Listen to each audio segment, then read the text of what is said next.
Cricket প্রেমীদের জন্য সুখবর, চলছে প্যারিস অলিম্পিক। আর প্যারিস অলিম্পিক শেষের পথে, পরবর্তী অলিম্পিকের জন্য দিন গোনা শুরু। পরের অলিম্পিক হবে মার্কিন যুক্তরাষ্ট্রে, লস অ্যাঞ্জেলেসে হবে 2028 সালের অলিম্পিক। ইতিমধ্যেই লস অ্যাঞ্জেলেসে প্রস্তুতি শুরু হয়ে গিয়েছে। লস অ্যাঞ্জেলেস অলিম্পিকে বেশ কিছু নতুন খেলায় যুক্ত করা হবে।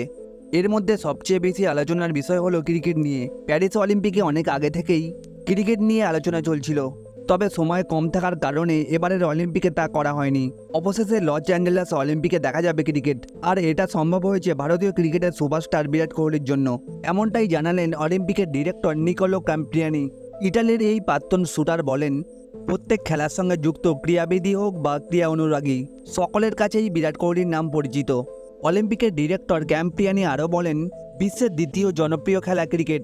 সারা বিশ্বে প্রায় 2.5 বিলিয়ন সমর্থক রয়েছে। অনেকেই হয়তো ভাবছেন, লস অ্যাঞ্জেলেসে অলিম্পিকেই কেন ক্রিকেটকে ফেরানো হলো। কারণ মার্কিন যুক্তরাষ্ট্রে ক্রিকেটের জনপ্রিয়তা বাড়ছে, আর এর শুধুমাত্র কারণ বিরাট কোহলি।